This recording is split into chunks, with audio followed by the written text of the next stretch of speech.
أنفسنا ومن سيئات أعمالنا من يهده الله فلا مضل له ومن يضلل فلا هادي له واشهد أن لا إله إلا الله وحده لا شريك له واشهد أن محمدا عبده ورسوله. أما بعد فأعوذ بالله من الشيطان الرجيم. بسم الله الرحمن الرحيم. قل أوحي إلي أنه استمع نفر من الجن فقالوا إنا سمعنا قرآنا عجبا. سوره جن شروع میشه. این سوره را به نام جن یاد میکنه، چرا که واقعه و داستان جن است و بسیار داستان مهم است که نکات خیلی ارزنده یاد، نکات خیلی تربیتی برای عقیده بشر و انسان ها است. از او خاطر سورت نامیده شده به نام سوره جن. این سورت هم 40 سورت است که قبل سوره یاسین و بعد سوره اعراف نازل شده. ارتباطی از این ما قبل الله تبارک و تعالی در اونجا دلایل نقلی را برای توحید الله و دعوت دین توسط قصه نوح علیه السلام بر ما بیان کرد. در اینجا الله تبارک و تعالی دلیل نقلی را توسط داستان جن برای ما بیان میکنه. در اونجا یایسته که در ما قبل تشجیع داده شده بود، شجاعت داده شده بود به دعوت توسط واقعه نوح علیه السلام که او 900 سال دعوت ادامه داده بود و هیچ وقت همت خود از دست نداده بود، حوصله‌اش تنگ نشده بود. در اینجا الله تبارک و تعالی برای ما تشجیع میده، شجاعت میده به واقعه جن که جن هم به مجرد شنیدن قرآن کریم آرام ننشستند، بلکه به قوم خود دعوت قرآن دادند. از امو خاطر برای ما درس است که ما هم قرآن وقتی میشنویم از اون مطالب و از اون نکات ارزنده که در قرآن ما مشاهده میکنیم میفهمیم، او را به اقارب خود خصوصا برای تمام مسلمانان برسانیم. البته این موضوع تا اندازه وسع و طاقت است. الله تبارک و تعالی هر کس مکلف به این امر کرده. این تصور نداشته باشیم که دین تنها برای ملاها خاص است یا علما باید در سر منبر بیان کنه و کسی دیگری این وظیفه و مسئولیت نداره. دین برای کلگی است و هر کسی که از دین چیزی را یاد داره به دیگران رساندن امر ضروری است. حدیث صریح پیغمبر علیه السلام بلغوا عنی ولو آیه، از طرف ما برسانه اگرچه یک کلمه باشه، یعنی یک جمله باشه که شما یاد کرده، معلومات کرده، به دیگران برسه. از این واقعه جنیات برای ما واضح میشه که مردمان چقدر وظیفه شناس بودن و چقدر دلسوز بالای قوم بودن و چقدر درک مفاهیم کردن که با مجرد شنیدن قرآن کریم اصل حقیقت قرآن درک کردن. یکی از موضوعات مهم امیسته که در این داستان برای ما درس داده میشه که جنیات چطور در یک مرتبه شنیدن اصل مقصد قرآن فهمیدن که قرآن برای چی آمده. ولی با تأسف که ما سالا نسخه های قرآن کریم در خانه ما موجود است، ولی ما مقصد قرآن، هدف قرآن درک نکردیم، بلکه تا حالا هم قرآن من حیث یک کتاب ثواب صرف برای بوسه کردن و چشم زدن دیگه کار یا برای مرده فایده داشته باشه به دیگه کار ما ایره نمیدانیم و اصل هدف قرآن نمیدانیم. از امو خاطر در این صورت بسیار درسای عظیم برای ما و شما است. این واقعه که در این جده صورت ذکر میشه یا است که پیغمبر علیه السلام طرف عکاظ میرفت دمو بازار که پیش هم در سوره زخرف این واقعه نقل شد. بعضی مفسرین اردو آیتا را یعنی این واقعه و واقعه سابقه یکی میدانه و پیغمبر علیه السلام طرف روان بود در نماز صبح یا سوره رحمان یا کدام سوره دیگر شروع کرده بود که جنیات شنیدن و درک کردن که کدام چیزی که مانع رفتن با آسمان است اینمی است، چرا این کلمات خیلی عجیبه یا شنیدن و در واقعیت فهمیدن که اصلا عامل نرفتن ما طرف قرآن و برای کاهنا خبر آوردن امی گپ است. از او خاطر به قوم خود رفتن دعوت دادن و بعضی مفسرین ایرا مربوط میکنه که پیغمبر علیه السلام در طایف رفته بود، در قبیله بنو ثقیف برای از دعوت میدادن و اونجا رفت پیغمبر علیه السلام سردارا و کلانای بنو ثقیف جمع کرد.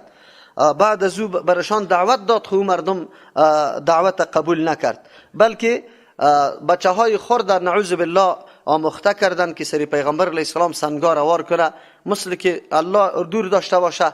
آلی در بعض قریه ها مسلمان ها امیطور حالتا را می داشته باشه. مسافر که دو اونجا میره کسی نمیشناسه، خصوصا که یک کسی یک کمی دماغش خراب باشه، دیوانه طور باشه، بازمو چوچه ها و بچه های مردم سرش جمع میشه. با پیغمبر علیه السلام برای راست مردم میگفتن که دیوانه است، گپای میزنه که ما را از دین آباها جدا میکنه و تفرقه در بین ما میپرته که پشت سر باز در صورت میه بر ما که کدام تجویز مشرکین در حق پیغمبر کرده بودن. افسوس است مسلمانان چون از قرآن دور مانده، اولاد خود میبینه که همین مسافر قطی سنگ میزنه.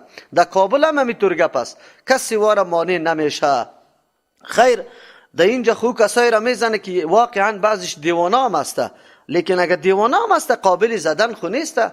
هر انسان بری خود یک مقام داره، مرتبه داره و او را تا اگر وسط میرسه از همکاری قطعش همکاری بکو، اگر نمیرسه دیگه آزار و اذیت دادن خوب نیست.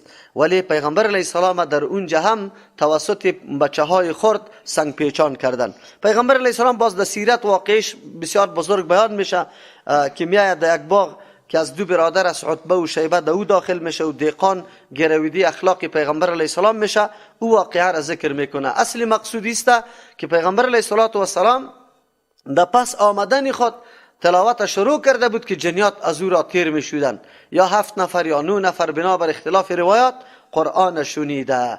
آلی پیغمبر علیه السلام عالم الغیب نیست، تالی را آگاه نیست که در پالوی ما جنیات قرار گرفته و قرآن همیشنوه. به پیغمبر علیه السلام پسان توسط نزول ای آیتا خبر داده شد که جنیات برای قرائت تو گوش گرفته بودن. پیغمبر عالم الغیب نیست، از او خاطر نمیدانه که جنیات در پالوی ما آمده و کل واقعات تأثیراتی که جنیات داشت الله تبارک و تعالی یک اینجا نقل میکنه. این نقل برای از این نیست که پیغمبر آگاه شوه، این نقل برای از است که امت پیغمبر از این واقعه و داستان درس بگیره. چی درس ها را بگیره؟ بسم الله الرحمن الرحیم شروع میکنم به نام الله که به انداز مهربان نهایت رحم کننده است. قل بگوی پیغمبر علیه السلام اوحی وحی کرده شده برای ما، یعنی خبر داده شد اگرچه من ندیده بودم، انه استمع که یقینا شان سخنیست، استمع شنیدن نفر من الجن یک طایفه از جنیات، 9 نفر بودن، بعضی میگه از مقام نصیبین بودن، بعضی میگه نه از جای دیگه بود. فقالو گفتن همی جنیات انا سمعنا قرآنا عجبا، یقینا ما شنیدیم قرآن که خیلی تعجب آور است. مشرکین مکم به قرآن میگفتن که این شیء عجاب است و یام گفتن که عجب است، ناشناسته. اما ناشنایی از روی ازی بود که چطور نظریه سابقی ما را باطل اعلان میکنه، آلهه ما را عاجز و ناتوان معرفی میکنه. از او خاطر و تعجب میکردن. این تعجب نادرست بود. اما تعجب جنیات از مطالب خیلی رسا و بلیغ قرآن کریم بود. معنا و مطلب قرآن درک کردن که چقدر تاثیرناک است و چقدر حقیقت و واقعیت بیان میکنه. قرآن واقعا کتاب حقایق است و واقعیت را بیان میکنه. خود تفسیر عجبا را ما بعد میکنه که چی مطلب است. عجب اینجا آن چیزی که تا آلی در گوشت نرسیده باشه و آلی تو بشنوی، این بسیار تعجب آور است. از این معلوم میشه که این جنیات تا آلی را قرآن نشنیده بودن و مطلب درست دین هم نمیفهمیدن. از خاطر پشت سر در حالات خود میگه که ما مختلف قسم طایفه ها بودیم، یعنی نظریات و مفکوره های مختلف داشتیم. قرآن این داستان برای ما بیان میکنه که آلی هم طایفه ها و قوم ها خیلی متفاوت است در نظریات و مفکوره ها، ولی زمانی که قرآن بیا خط بطلان سر کلی مفکوره ها میکشه. از امو خاطر مثل جنیات واره تسلیم شدن به کتاب الله تبارک و تعالی است و این واقعه بر ما می درس میده. تعجب از چیست؟ یهدی الی الرشد، دلالت میکنه، راهنمایی میکنه این کتاب الی الرشد، برای راست. رشد که او رای را میگه که در مقصد میرسانه، موافق مقصد باشه، امو وسیله را به نام رشد یاد میکنه. قرآن آدم راهنمایی میکنه به او وسیله که واقعا مقصد قطش دوخته شده، لازم و ملزوم است. قرآن امو طور کتاب است. اگر کسی برش چنگ بزنه یقینا دمو مقصدی که الله تبارک و تعالی وابسته ساخته به این کتاب، هم در دنیا برات حاصل میشه و هم در آخرت. جای تعجب خو اینجاست که جنیات به یک دفعه شنیدن درک کردن که اصلی هدف قرآن چیست. هدف قرآن یهدی الی الرشد است، هدایت به سوی اون راهی که واقعا قرین مقصد است، هدف است، تو را ده هدف میرسانه. اما مسلمان ها را ببین 14 قرن تیر شده، 1400 سال تیر شده تا آلی را هدف کتاب الله را مردم درک نکرده. آلی هم کتاب امو ثواب و کتاب پوشا، کتاب بوسه کردن، کتابی که در چشم بزنی، کتابی که فقط آیت الکرسی در سری چی مرده آوار شوه، کتابی که در سری پیکی افتوگیری دریوری موتر مانده شوه، کتابی که طفل نترسه، کتابی که قسم سرش بخوری، کتابی که دمی روی سیل بگیری، کتابی که آینه مصحف برش بکنی، کتابی که در بیرق شهید آیت ولا تقول للمقتول را نوشته کنی، کتابی که در شراخسان قبر سوره اخلاصش نوشته کنی، کتابی که این جادوگرا از پیشش نعوذ بالله فایده های غلط بگیره مردم فریب بده. تا آلی رازی کتاب قرآن اینی حالت جور شده. این مسلمان ها با این کتاب الله کم جفا نکرده. در روز قیامت جواب میده این مردم که کتاب الله برای چی روان کرده بود. جنیات با یک مرتبه شنیدن درک میکنه که کتاب هدایت است، کتابی است که واقعا راه ثواب درست به انسان راهنمایی میکنه، ولی ما تا آلی را نفهمیدیم. عقیده قرآن تا آلی را مردم بیگانه است. امو عقیده که در سر فهرست قرار داره و اول دعوت هر پیغمبر است، امو را تا آلی را مسلمان درک نکرده. چطور به این کتاب عقیده داره و این کتاب احترام میکنه؟ شما بگوید. این جواب باید خودی مردم بگوید که ما با این کتاب چی وفا کردیم، چقدر درک کردیم. بیایی جنیات ببینیم. جنیات هم مثل ما و شما واره، از جمله طایفه مکلف است، الله برش عقل داده، اما جانب هدایت ما خیلی قوی است از جانب هدایت از او. چرا دوا ماده شر غالب است، دوا ماده خیر غالب است، لیکن ما چرا درک کردن نمیتونیم و جنیات درک میکنه؟ علت است که ما همیشه نعوذ بالله دنبال روی فرهنگای بوسیده غلط، نعوذ بالله من انحرافی پشت دیگرها روان هستیم. چاپلوسی کرده نظام قوی خود ترک کردیم، قرآن متروک است او دموکراسی لعنتی را ما چی کرده رایستیم؟ جلوه داده رایستیم. این بزرگای دینی ما همون کسایی که صاحب چی هستند؟ فکر هستند، دانشمند، اهل خبره، در تلویزیون ها میکشانشانه دانی خدا کاچی که در رویسته گپ از دموکراسی است. قرآن شما کدام بحث میشنوید که قرآن کدام کتاب است؟ قرآن برای چی آمده؟ قرآن چی پیام داره؟ کدام قوانین داری وجود داره؟ آیا برای کلگی بسنده هست یا نه؟ کفایت میکنه برای سعادت ما یا نه؟ این گپ درک نمیکنه، ولی جنیات درک کرده. از همون خاطر متصل گپ اینجاست، داستان می در سور ما میده. فآمنا به، ما ایمان آوردیم بالای کتاب، بالکل تصدیق کردیم که کتاب حقایق بیان میکنه، واقعیت بیان میکنه. باز مجال نیسته حالی انتظار نمیکشه که تو باش امام مذهبی ما چی گفته، این گپ انتظار نمیکنه. حالی انتظار نمیکنه که تو باش قوم در کدام طریقه و در کدام دین است. نه نه نه نه، گپ حق بود کل جنیات دیگه نظریه داره. خب وقتی که گپ حق شوریدن بس آمنا به، ای تقاضا میکنه. الله تبارک و تعالی واقعاتی که برای ما بیان میکنه درس میده برای ما. زمانی که دلیل حق برای ما رسید باز مجال نیست که انسان بازم انتظار بکنه که چطور کنم. نه، فآمنا به فار آورده که برای تعقیب مع الوصل است. یک دوم برای علت بودن ازی به خاطر ایمان آوردیم که کتاب هدایت است. او جایی که کتاب هدایت باشه باید آدم تصدیق و باور کنه. اول مطلبی که از قرآن گرفته کدام مطلب است؟ ولن نشرک بربنا احدا، موضوع مرکزی قرآن کریم که قرآن قطعش بسیار سخت مبارزه داره. شرک است، شرک است، شرک است که مخلوقات دی. یک تعداد مردم خو کافر است، هیچ کتاب الله را قبول نداره، هیچ دین الله را نمیپذیره. اما یک کس که دین پذیرفته لیکن مبتلا به شرک است، در بدر است. در 100% 98% مردم امیال عقیده قرآن نداره. بری سوال کنه، ایره ما همونطور نمیگم، مبالغه نمیکنم، بری سوال کنه، در خانواده خود سوال کنه که کدام عقیده را مردم داره. آیا همون عقیده که قرآن بیان میکنه؟ ولی جنیات درک کردن، دیستی فهمیدن. ولن نشرک، هرگز ما شرک نمی کنیم، بربنا، به او ذاتی که مالک، متصرف، مصلح، مدبر ماست، احدن، هیچ کسی را، نه ولی را، نه پیغمبر را، نه فقیر را، نه انسان، نه جن، هیچ کسا. اینی مطلب جنیات میگیره با مجرد شنیدن. مقصد قرآن هم میفهمه، مبارزه قرآن هم میفهمه که قرآن اول مبارزه قطعی چی میکنه، ایره میفهمه و اعتراف میکنه و بعد از این دلیلش هم میگه. و انه تعالی جد ربنا، ما معلوم کردیم از این قرآن کریم که یقینا شان سخنی است، تعالی بلند است، جد ربنا شان پروردگار ما هیچگاه با مخلوق مقایسه نمیشه. مخلوق قطع الله برابری کردن نمیتونه. متخذ صاحبتا، بری خود همراه نگرفته، ولا ولدا، نه اولاد حقیقی یا حکمی، هیچ نوع ولد نداره. اینطور کسی نیست که در نظام الله شریک باشه. یه مستقل یا عطایی که کسی برش بخشش کرده باشه، یک طرف یک گوشه را یک تصرف، این گپا وجود نداره. اینی را مردم میگه ایتو قرآن کسی درک میکنه واقعیتش گوش میگیره، می رقم گوش میگیره که از قرآن درس بگیره.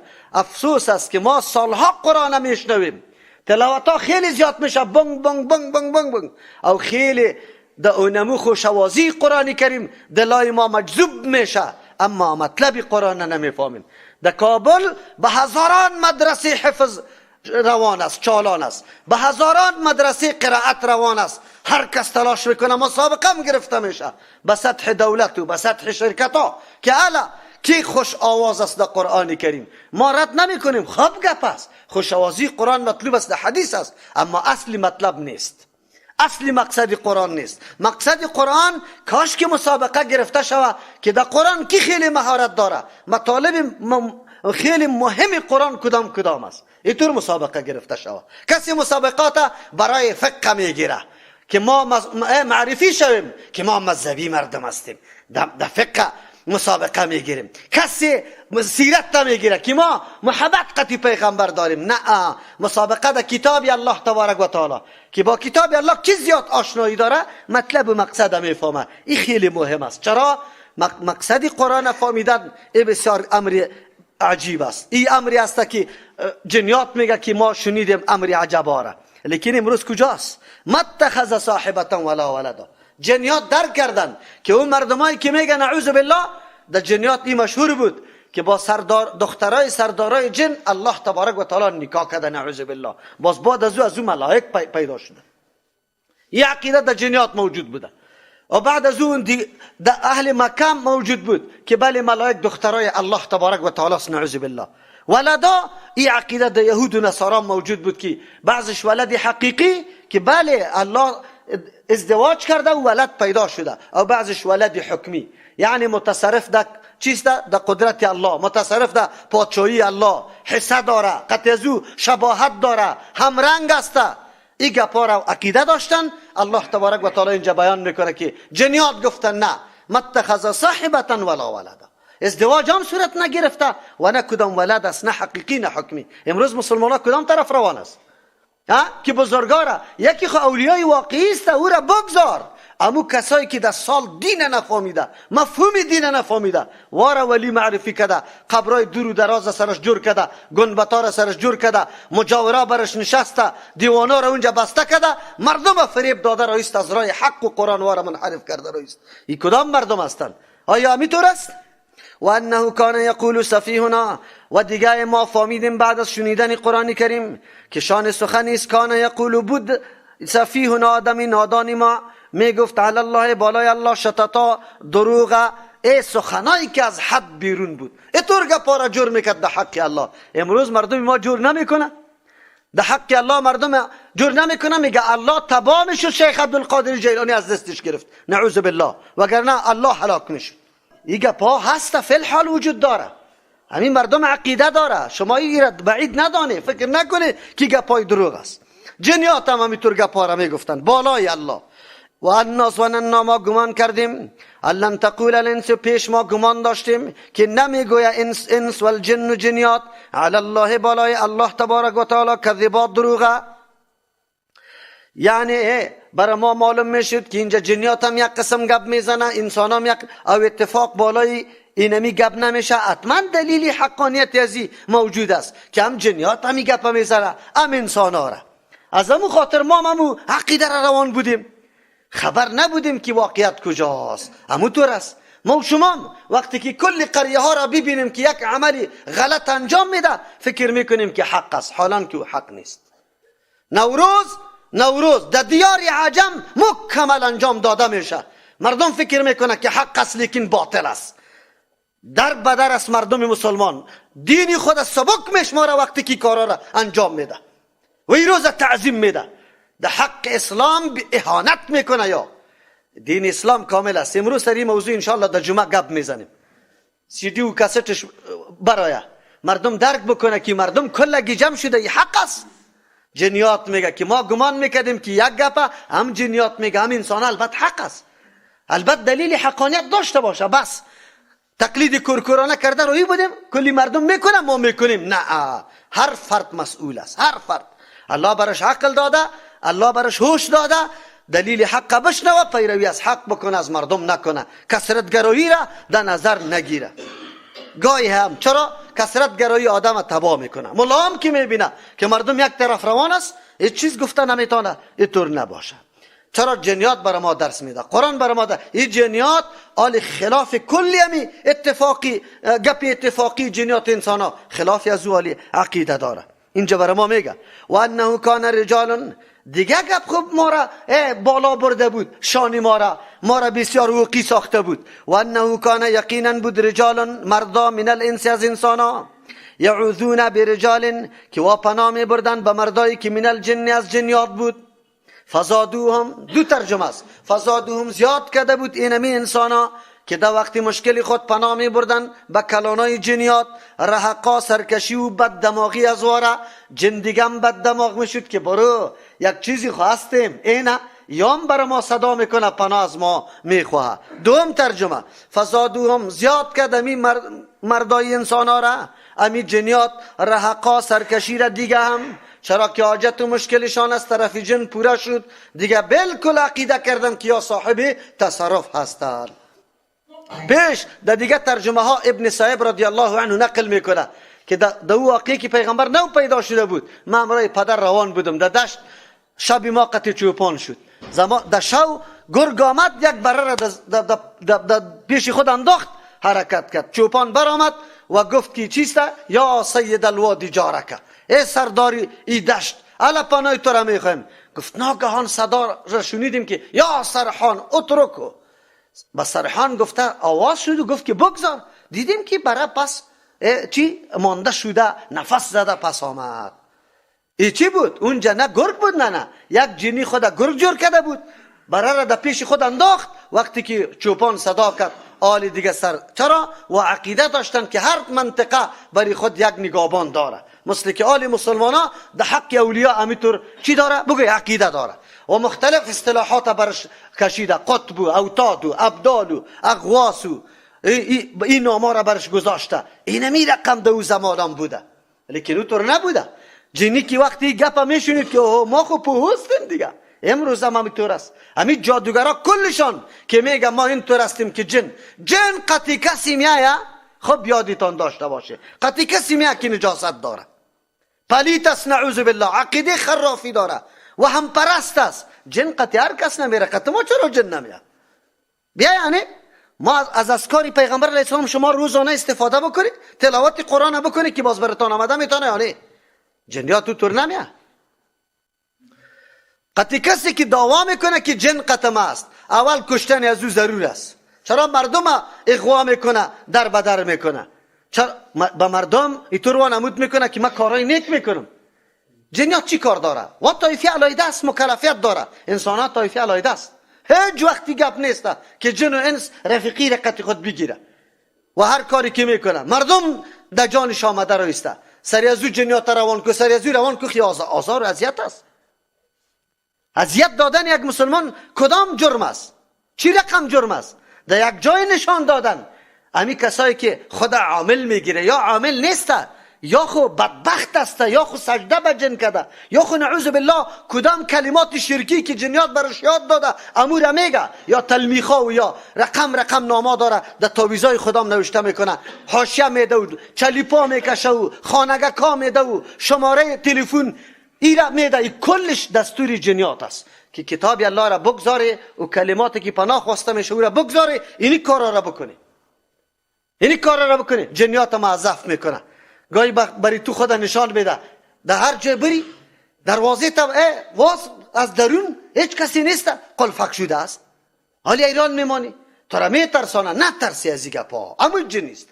امو جنیست نترسی از پیشش، تهدید کنه. جن اقدر بی غیرت است که تهدید کردیشه باز دیگه رنگش نمیبین. آیت قرآن بخون. بله این گپا بوده. جن خود بر ما قصه میکنه که مردای از انسان ها پناه میبردن به مردایی از چی؟ بگه من الجن.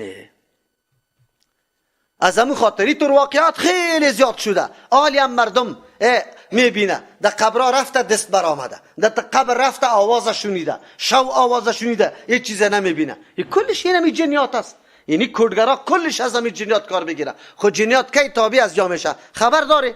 نعوذ بالله که قرآن قطی خون نوشته کنه، قرآن در گندگی پرته، سری قرآن پای بمانه، نعوذ بالله با بت سجده کنه، این گپا بزنه که من مشرک هستم، نعوذ بالله این طور گپا بزنه، بعد از جنیات قطی از یک جای میشه و او کارا را برش انجام میده. و انهم ظنوا کما ظننتم، امی جنیات هم گمان کرده بودند کما ظننتم، مثل که شما گمان میکرده انسانا، الا یبعث الله احدا، که هرگز روان نمیکنه الله تبارک و تعالی هیچ کسی را بر رسالت و پیغمبری. بس قائل نبودند که پیغمبری جدید میاد. یک مانو.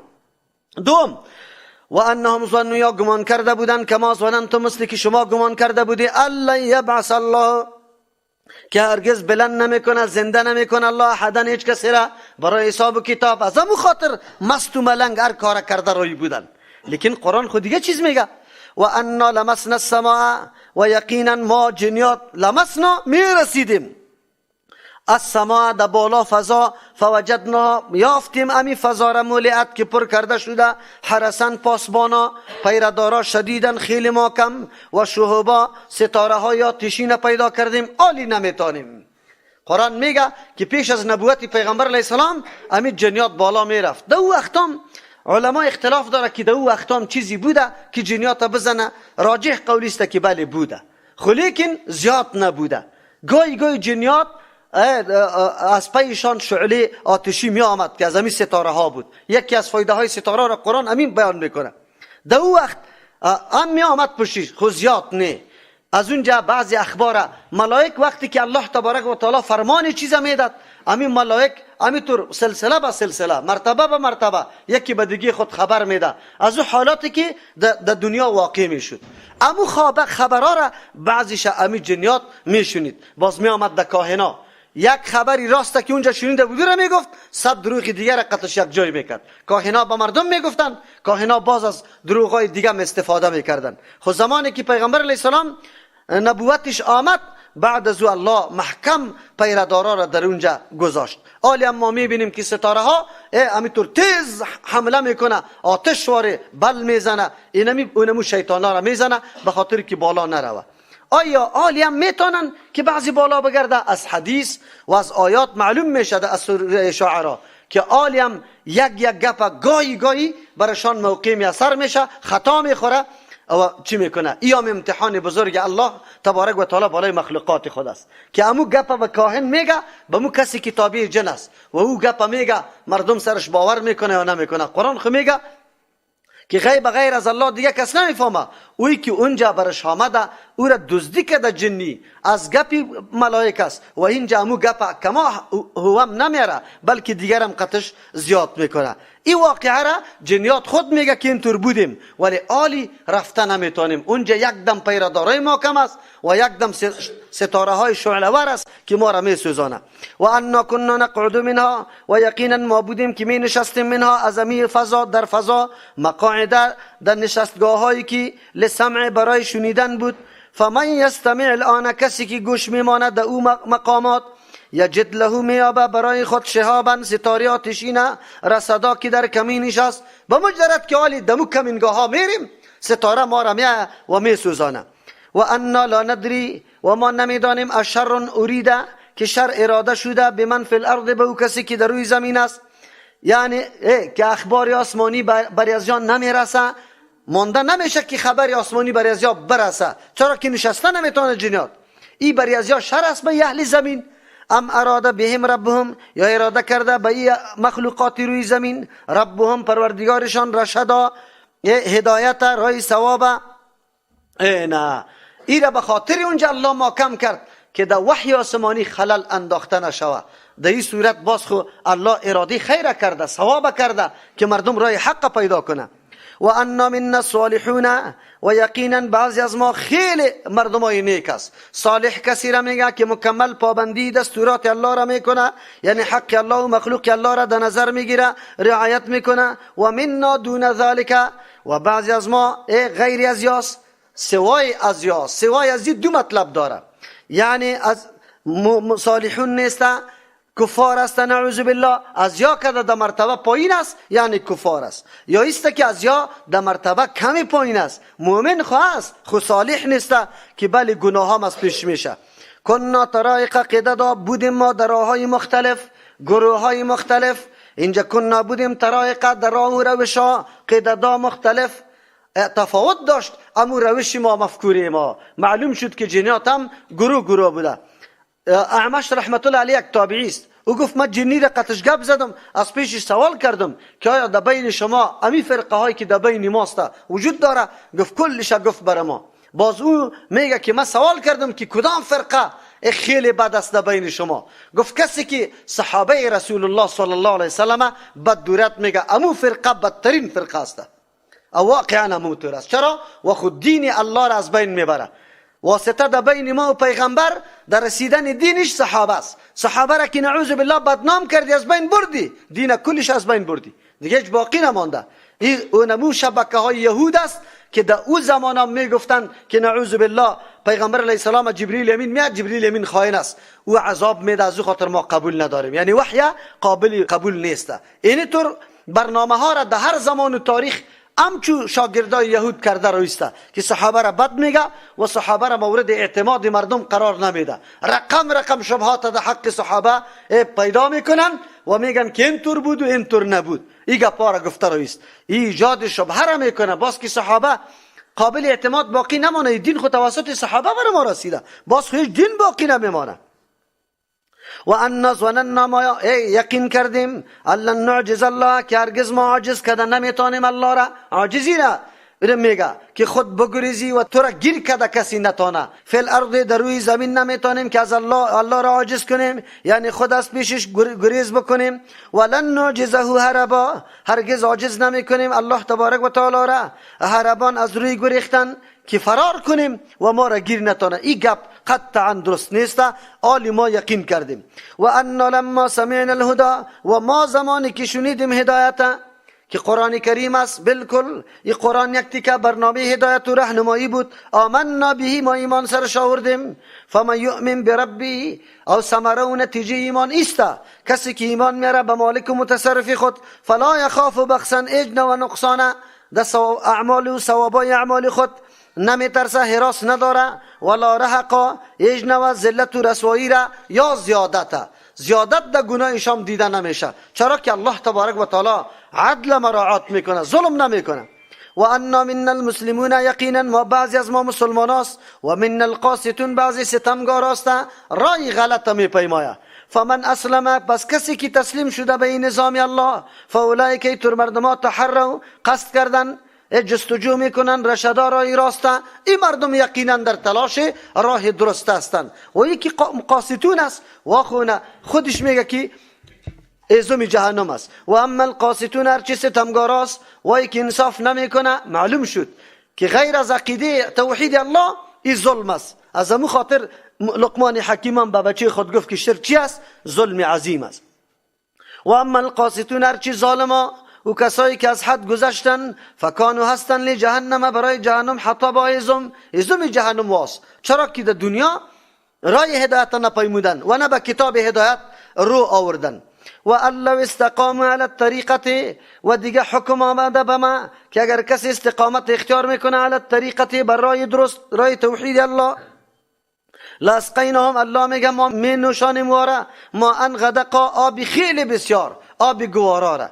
یعنی هیچ وقت تشنه نمیشه در روزی که خیلی احساس تشنگی را کل مخلوق و بندگان الله میکنه.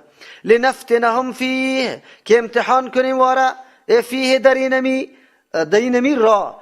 روش ما واره امتحان کنیم که کدام را پیش میگیره، راه توحید و یا راه دیگره. و من یعرض عن ذکر ربه، کسی که اعراض میکنه از یاد پروردگارش که قرآن کریم است، یسلکه عذابا سعدا، روان میکنه او را به عذاب سخت، یعنی دکو بالا میکنه که از اونجا پرتاب کنه. قرآن همینطور گفته شرک به منزله عزیزه که از آسمان تو را بندازه و اینجا دگیری تمامی چی بگوی پرنده های که تو را میگریزانه، دگیری پرنده ها بیایی. انسانی که روحش از دست بره باز هر پرنده میایه و چی اعضا و گوشت تو را میبره. مشرک هم طور است، او را هر طرف مردم شکار میکنه، یک اراده یک تصمیم نداره و یک الله رجوع نداره. اینجا قرآن کریم میگه بر ما میگه در اینجا ما یعرض عن ذکر ربه میگه کسی که اعراض میکنه از یاد پروردگارش. اعراض چی را میگه؟ نه قبول کردن. این اعراض قوی است که هیچ قرآن قبول نکنه و نه دستورات و فرامین قرآن قبول میکنه. دوم اعراض است که قبول خو میکنه اما آن چیزی که مناسب و لازمی و کتاب است قرآن است او را نعوذ بالله پشتش نمیگرده. الله رحم بکنه. در این نکته اکثر مسلمانان داخل است. چرا؟ به خاطری که قرآن آمده فقط برای پوش، برای چیزی دیگری نآمده، از این مطلب نگرفتن، مقصد نگرفتن. در اینجا الله تبارک و تعالی او مردم شامل میکنه. یا اعراض از قرآن کریم است. اعراض پیش هم براتون گفته بودیم که کتابای دیگر از زیاد مطالعه میکنه، قطش خیلی مراوده و محبت قطش داره، اما قرآن گاهی هم دقیقش نیسته. آلی نعوذ بالله تلویزیونا را مردم فقط نعوذ بالله معبود خود جور کرده که لحظه لحظه برای از او سعی میکنه، از او لذت میبره، اما کتاب الله هیچ برشون معلوم نمیشه. الله رحم بکنه. آلی حالتا خیلی خراب است. و ان المساجد لله، یقینا مسجد برای یک الله تبارک و تعالی است. فلا تدعو، شما آواز ندی مع الله امرای الله تبارک و تعالی حدا هیچ کسی را. این دو مطلب داره. مراد از مساجد امی خانه هایی که مشهور است مسلمان ها واره به نام مساجد یاد میکنه. این مسجدای الله یعنی جایی که سجده میشه برای الله تبارک و تعالی. یا مراد از مساجد مطلق جای سجده را میگه، اگر مسجد نامش باشه یا نباشه. در کلی از یا لله خاص برای الله است. اگر مراد از این مساجد شوه معنایش است که مسجدها مقامی است که خاص عبادت الله تبارک و تعالی دو کرده شوه، دیگه امر دنیا دو مساجد صورت نگیره، دیگه کارا در مسجدها باید کرده نشوه. از همون خاطر مردم ها کورسای انگلیسی را در مسجدها شروع میکنه، درست نیست. چرا که مساجد برای الله است، عبادت الله شوه و کورس انگلیسی خواندن عبادت نیست. مسجد ها حدیث هم پیغمبر علیه السلام به او اعرابی که پیشاب کرد برش گفت که این چیست؟ بنا شده برای ذکر الله، برای نماز، برای تلاوت قرآن. در اونجا مشخص کرده پیغمبر علیه السلام که برای چیز است. از او خاطر دیگه کارا در مساجد نشوه. یک و ان المساجد لله، مساجد خاص بنا شده برای از که عبادت الله شوه، یادی تنها الله شوه، پس در اونجا یادی چیزی دیگری نشوه. آلی خو عجیب مساجد برای الله است. در میرابشان در یک طرفش یا الله است، در دیگه طرفش یا محمد یا شیخ عبدالقادر جیلانی. ایگا پارا نعوذ بالله داخل کرده. مسجد الله است او سوال و ندا و آواز با غیر الله هم شده میتونه. یا مراد از مساجد که هر جای سجده است. اگر سجده در هر جای میشه لله برای الله تبارک و تعالی شوه، لیکن آلی مردم سجده را برای الله نمیکنه، با پیرا زیاد سجده میکنه. اینقدر که مست در سجده پیرا میشه، در سجده که به الله میکنه هیچ چیزی هم وجود نداره. اونجا یک دفعه که امی روی امان در زمین با سعی میکنه که خیز میزنه، اون طرف قلاج میشه، اون طرف میفته که این دیگه پیدا کرد. آلی سجده ها برای غیر الله نمیشه. الله میگه و ان المساجد لله، یکی یا مساجد برای الله تبارک و تعالی است. مراد از مساجد در اینجا امی خانه هایی که برای ذکر، تعلیم، عبادت که برای دین الله است. فلا تدعو مع الله احدا، امرای الله کسی را دعوت نده. این مسجد برای الله است، درس توحید باید باشه، دعوت به سوی یکتاپرستی الله باشه، نه دعوت برای نعوذ بالله شرک. آلی مردم در سر منبر دعوت به سوی چی مزار میده، دعوت به سوی توسل و قبرا میده. باز مفتی صاحبا باز میخیزه برش میگه که اگر نوروز من حیث از این تجلیل کنیم که مشابهت با مجوس داره، این بدعت است، این ناروا. اما از حیثیتی که سالی نو است برفا گم شده، ایگه پا تجلیل کنیم باقی نیسته. الله در علم تو را عالم بسازه واقعا که تو درک کنی حقیقت دینه. تالی حقیقت دینه نمیفهمی که در روزی که روز خوشی کفار است با هیچ وجه قطع از و موافقت در کار نیست. خصوصا کتب احناف میگه موتری تبعت ندیده کرای مزار رفتن، یادید باشه. اگر دادی باز تو خود در اون جمله شمار کن، در اون جمله استی. کتب احناف باز مطالعه کنی. این خو حنفیان است، این بیچاره خو شما باور بر الله بکنی اگر مذهب حنفی را خوب بدانه. این مردم ما ایران ماندیم که در کدام مذهب هستن. مذهب خود فراموش کرده، نمیفهمه که مذهب ما کدام است. و انه لما قام عبدالله، و دیگه پیغمبر علیه السلام میگه هرگاه که استاد شد بنده الله تبارک و تعالی یدعوه که دعوت میداد بسوی الله یا طلب میکرد حاجت خود از الله، کادو قریب بودن یکونون علیه که شون بالایش لبدا با هم چسبیده، موهای چسبیده واره. لبد نمت میگه که موها یکی با دیگه میچسبه از پشم جور میشه، اونمو رقم بالایشان جمع میشدن. اینجا چند احتمال است. و انه لما قام، و دیگه سخن است که هرگاه استاد شد عبدالله بنده الله که پیغمبر علیه السلام است، یدعوه که دعوت میداد به سوی الله تبارک و تعالی.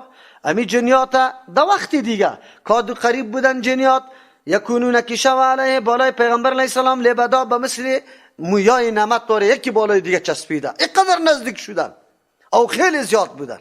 یک. دوم، و انه لما قام عبدالله، و دیگه هرگاه که استاد شد پیغمبر علیه السلام یدعو که دعوت به سوی الله میداد، کادو قریب بودن دشمنا و مخالفین کفار مکه یکونون که شو علیه بالای پیغمبر برای مخالفتش رنج رساندن و اذیت رساندنش لبدا مسلم مویای نمت وار یکی بالای دیگه، هر کس تلاش میکرد که نعوذ بالله پیغمبر اذیت برسانه. بعض اینطور میگه و انه لما قام عبدالله، هرگاه که استاد شد بنده الله تبارک و تعالی پیغمبر علیه السلام یدعوه که دعوت به سوی الله میداد، کادو قریب بودن صحابه. یعنی این قول جنیات است که نقل میکردن به دیگرای خود که ما هرگاه که پیغمبر استاد شد برای دعوت قریب بودن صحابه یکونون که شو علیه بالای پیغمبر لبدا به مثل موهای نمتوار یکی بالای دیگه. یعنی اینقدر محبت با پیغمبر صحابه داشتن. این کلش احتمالات است، هر معنا درست است. راجح معنا اینجا مراد از عبدالله تنها پیغمبر علیه السلام نیست، بلکه هر کس که دعوت به سوی الله تبارک و تعالی میده عقیده حق بیان میکنه دیگه، الله نقلی ایره میکنه. و انه لما قام، و دیگه این سخن برام وحی شده پیغمبر علیه السلام میگه یا این حکم آمده. لما قام عبدالله، هرگاه که استاد میشه یک بنده از بندگان الله در هر تاریخ یدعو که دعوت میده به سوی الله تبارک و تعالی، مردم میگه که یک الله را آواز بده، یک الله را پرستش کنی، یک الله را مشکل کشا حاجت روا بدانه. کادو قریب هستند مخالفین، کسایی که ضد عقیده است، یکونون نباشه علیه بالای تو آدم لبدا به مثل موهای نمت واره. هر کس تلاش میکنه که یک سنگ وار کنه که میگه در ثواب شریک شویم. در چی شریک شویم؟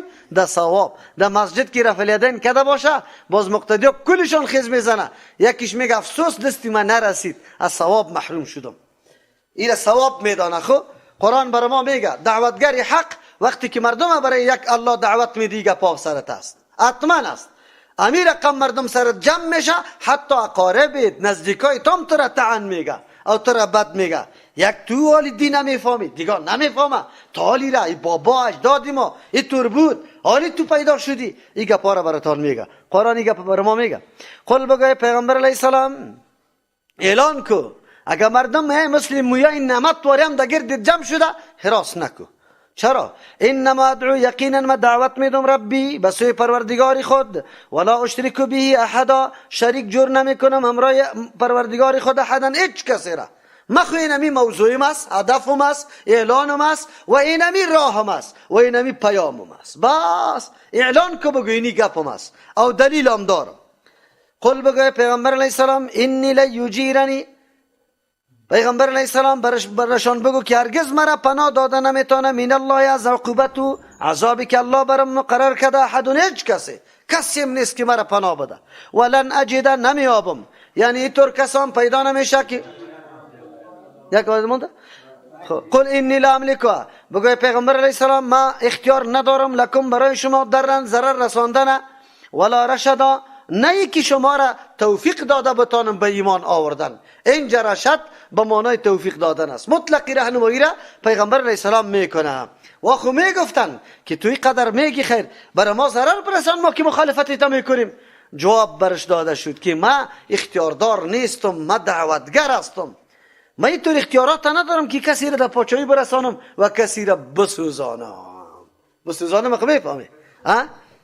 ذکری گپا را نزن. امی بدبختا را، امی جادوگرا را، امی کسایی که دعوای دروغینی ولایت و کشف و الهام میکنن، باز وقتی که شما کلام قطش تبادله کنی باز چی برات میگه؟ در آخر براتان میگه کسی کو دور شو که علی میسوزانم تا دور شو. پیغمبر الله که بهترین مخلوقات است و مردم میگه چی؟ بگه لا املک لکم ضرا، ما دا اختیار ندارم در مقابل شما کدام ضرر رسانی را. لیکن یا چی میگه؟ یا میگه آرام شو که میسوزانم تا، آرام شو که باز دست پیشم یک چیزی میبینی. نعوذ بالله. اینی را میگه دعوای غلط و دروغ. قرآن از بهترین مخلوقات نقل میکنه که هیچ چیز در اختیارش نیست، او یا دعوا میکنه که ما بسیار اختیاردار هستیم. خو یک مرد پیدا نشد که توی قدر هستی که مرا میسوزانی، چرا با ما را نمیسوزانی؟ چرا کسایی که کتاب الله را توهین میکنه امون نفر چرا نمیسوزانی؟ خود تعجب است که همین مردم بیچاره مظلوم نادان چشمکور باز از یا یک قدر حراس داره که وی وی وی. اگر همینطور شد، ما یک پیر داشتیم، خب یک پیر صاحب داشتیم. پیری چی بود؟ پیری گوشت قاق، بگه چارمغز، بادام، چیستا توتیسیا، پیری ازی بود. بوجا پر میشد که می آمد والدی خدا گفتم پایچایش در نماز. من نه کدام کتاب فقه را خوانده بودم، این نماز خود در مسجد خود نمیرفت، نمیخوانه. پایچایش پایین بود. من گفتم پایچایش پایین است. گفت مادرم گفت فکرت باشه این گپ نزنی. الله اکبر. اینقدر خطا کرد مرا که همین قدر گپ چرا گفته؟ عجیب است. اتر و هم پرستی دارن که مردم تا هم گیر کرده که شور نخو که حالی میسوزی. قرآن پیغمبر چی میگه؟ اینی لا املک، من اختیار ندارم در ضرر رسانی را برای شما. من اختیاردار نیستم با وصفی که شما مرا شکنجه میکنی، بد میگی، رد میگی، توهین میکنی، تحقیر میکنی. در اختیاری من عذاب آوردن، شما را سوختاندن این گپا نیست. ولا رشدا، توفیقم ندارم که شما را حتما در راه حق برابر کنم، بلکه من راهنمایی میکنم، راه را واضح میکنم که اینی رقم علاماتش. قل بگوی پیغمبر علیه السلام شما را خود چی میکنی؟ با خود هم اینی لن یجیرنی، ما هرگز مرا پناه دادن نمیتونه من الله، از عذاب الله احد، هیچ کسی کدام شخصی پیدا شده نمیتونه که مرا پناه بده. یک ولن اجد، او ایطور الله ایطور قدرت داره که نمیابم من دونی غیر از الله ملتحدا، پناهگاه کدام غار و چاو تاکو در جا برم هم خلاص نمیشم. الله ایطور قدرتمند است، نه کسی در مقابل الله مرا پناه داده میتونه. یکی استاد شو که عذاب داده نمیتونی. در مسائل دنیا همینطور است.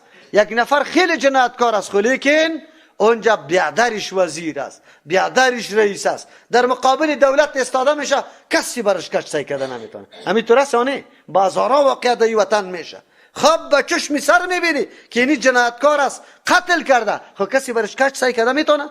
نه. قماندان صاحب بیادرش است، جبهه داره، آلیگری را بگیریم او دکو میبرایه. از همون خاطر اینجا مقابله میکنه، لیکن در مقابل الله کسی پیدا شده نمیتونه که یک جنایتکار چی بکنه؟ پناه بده. پیغمبر علیه السلام میگه مرا اگر نعوذ بالله الله عذاب برسانه کسی نیست الا بلاغا من الله و رسالاته. ای چند توجیه داره. بله، مرا هیچ کسی پناه داده نمیتونه الا بلاغا من الله، مگر رساندن من الله، رساندن و احکام من الله که آمده از جانب الله تبارک و تعالی و رسالاتی و پیامای الله، احکام الله. بله، یک چیز سبب نجاتم است که من تبلیغ کنم و احکام و پیام الله را به مردم برسانم. در غیر از او مرا نجات ندارم. در این صورت دیگه این استثناء متصل میشه. الا بلاغا، هیچ کس مرا پناه داده نمیتونه و نه ذریعه نجاتم میشه بجز از رساندن پیام الله که دعوت بدم. دیگه معلوم شد در اینجا اگر این معنا را بگیریم، معنا است که هم مگی هلاک است. اگر دعوت دین الله فرو گذاشته شود، یقینا هم خود آدم هلاک است، هم مردم هلاک است. مردم خود هلاک است که دین الله را نمیدانه، احکام الله را عمل نمیکنه. تو هلاک استی به خاطری که به مردم نرساندی. چرا که در امت پیغمبر علیه السلام مهمترین وظیفه، افضلترین معیار برای برتری چیست؟ امر بالمعروف و نهی عن المنکر است. کنتم خیر امه اخرجت للناس. یک الا بلاغا من الله، ما برای کسی پناه داده نمیتونه و در یک جای پناه برده نمیتونم. الا بلاغا، من او گپا را ندارم در اختیاری خود، مگر الا بلغت بلاغا، مگر که من میرسانم برساندن من الله اموری را که از جانب الله است و رسالاتی، پیامای الله را میرسانم. من دیگه دعوا نکردیم که ما از کسی دفع میکنم ضرر یا کسی را توفیق داده میتونم یا خدا. این دعوا را نکردیم. یک دعوا دارم. یک دعوایم چیست؟ بگوی رساندن حق که از جانب الله آمده و پیامای الله را به مردم برسانم. امی دو معنا کفایت میکنه انشالله. و من یعص الله، کسی که نافرمانی الله را میکنه و رسوله از پیغمبر الله را، فإن له بیت آدم نار جهنم، آتش جهنم از خالدین فیها، که می باشه دی آتش همیشه ابدا به طریق ابد. کسی که مخالفت الله و رسول میکنه، نمیپذیره نظام الله را، نقشه پیغمبر را نمیپذیره، از خود یا پیغمبر نبوتش انکار میکنه یا به نقشش روان نمیشه. حتی اذا رأوا ما یوعدون، این پیغمبر و همراهان ازی اینمی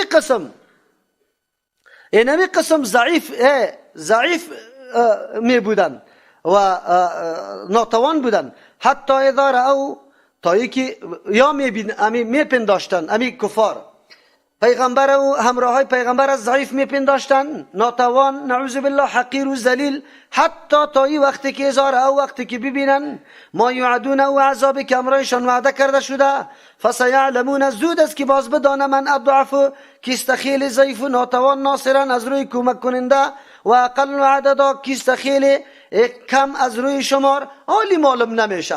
چرا مسلمان ها خو خیلی کم است، پیغمبر قطعش مردمای خیلی به نظر از یا حقیر معلوم میشه، غلاما نادارا گرد بری پیغمبر گرفته، از او خاطر برای مردم بسیار سبک معلوم میشد و میگفتن که چی هستن، یک لقمه ما نمیشه.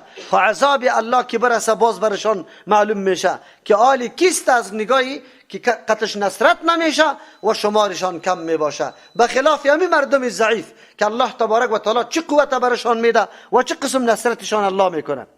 قل بگوی پیغمبر علیه السلام، این ادری قریب، من نمیدانم که نزدیک است ما توعدون، و عذابی که وعده امرای شما کرده شده، هم یجعلوا له، یا گردانیده الله برای ازو، ربی پروردگاری ما امدا، یک میعاد مقرر کرده، این برای ما معلوم نیست. پیغمبر خو میگه انا و ساعت کهاتین، ما و قیامت خو به مثل دو انگشت هستیم، از قرب و نزدیکی خو خبر داده.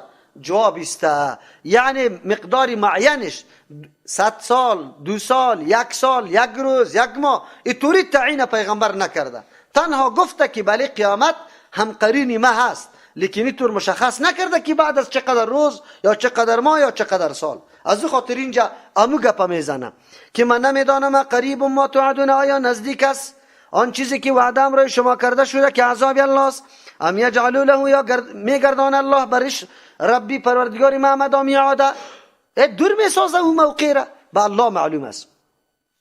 عالم الغیب، عالم غیب است الله، یعنی هو عالم الغیب، امی الله عالم غیب است، ما علم غیب ندارم. فلا یظهر علی غیبه، پس آگاه نمیگردانه، خبر نمیده بالای غیبش، احدا، هیچ کسی را از غیب خود خبر نمیده. الا من ارتضی من رسول، مگر او کسی که انتخاب کرده الله من رسول، یک پیغمبر، فانه یقینا، اینمی پیغمبر یسلک روان میشه من بین یده، پیش روی پیغمبر، و من خلفی، از پشت سر پیغمبر رسدا، نگاهبانا، پیردارا روان میشه که را نگاه کنه تا که تبلیغ حق بکنه و پیام الله را برسانه.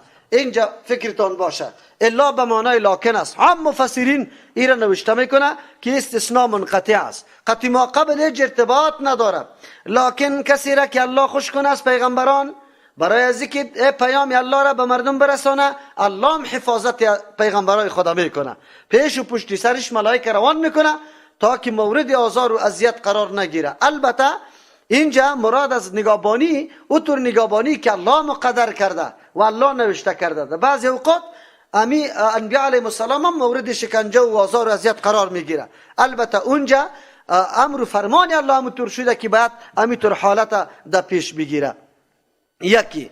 دوم ترجمه الا من ارتضی، مگر اینجا مراد است که الله غیب خود کسی را خبر نمیده مگر کسی را که راضی شوه من رسول از پیغمبر، بر ازو خبر میده که خبر داد خب به واسطه وحی برش آمد.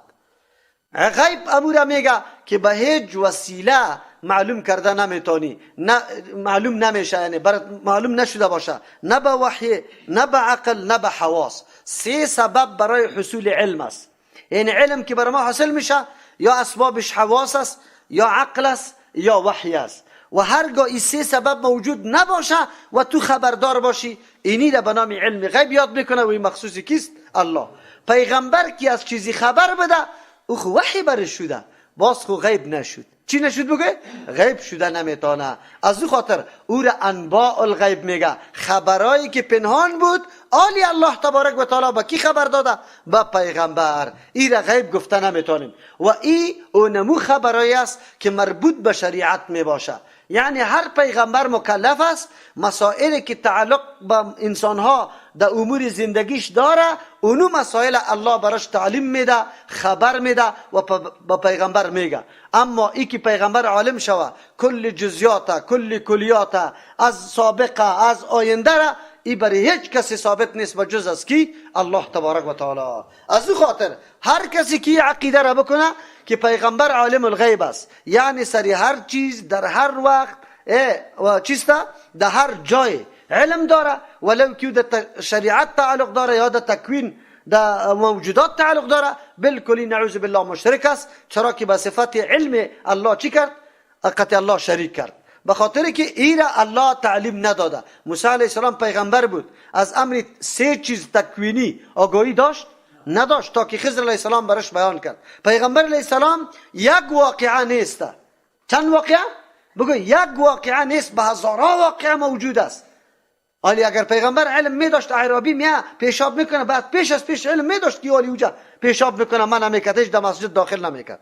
پیغمبر بعد واقعه که میشد خفا زیاد نمیشد، حالت خو برش بعد معلوم میشد. غیب داشت پیغمبر، نعوذ بالله اگر غیب می داشت از این جنیات خبر میشد که برای از این گوش گرفته. پیغمبر که چی را روان میکنه صحابه را برای دعوت در یک قریه، 70 نفر 69 نفر شهید میشه. نعوذ بالله اگر او غیب میدانست خو او را من نمیکرد خو باز خیانت کرده. نه، مراد از پیغمبر که کدام علم برش داده میشه مربوطی شریعت میباشه، یعنی مربوطی نبوتش میباشه و او نوع علمی است که تعلق داره به زندگی ضروری انسان ها. برای انسان ها که در زندگیشان کدام چیزای ضرورت است پیغمبر خبر داده. او اگرچه اول جواب خو بیخی بالکل درست است. الا من ارتضی من رسول، مگر کسی را که انتخاب میکنه الله تبارک و تعالی من رسول از پیغمبر علیه السلام، از پیغمبران، فانه یقینا نمی پیغمبر یسلک من بین یدی روان می باشه پیش رویش و من خلفی پشت سرش رصدا چوکیدارا پیردارا روان می باشه. از این معلوم میشه که الله تبارک و تعالی به انبیای خود ملائکه روان میکنه و پشت سر چی پیشش این قسم ملائک امدادش میکنه.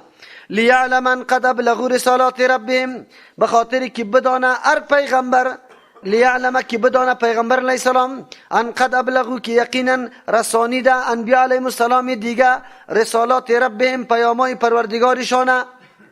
این را به خاطر گفتم که هر پیغمبر ملائک الله برای تاییدش روان کرده که تا پیغمبرم بدانه پیغمبر علیه السلام که محمد رسول الله است که یقینا رسانید انبیاء دیگه پیامای پروردگارشانه و احاطه بما لدیهم و احاطه کرده الله تبارک و تعالی از روی علم و قدرتش با آن چیزی که در پیش همین پیغمبرها بوده و احصا کل شیء عددا، منضبط کرده شمار کرده تمام چیزها را عدد از روی شمار. همه چیز پیش الله تبارک و تعالی حساب دقیق داره، اینطور غیر منظم پراگنده نیسته. تمام امور روی یک حساب دقیق پیش میره و همه حالات که میایه الله تبارک و تعالی او را منظم کرده.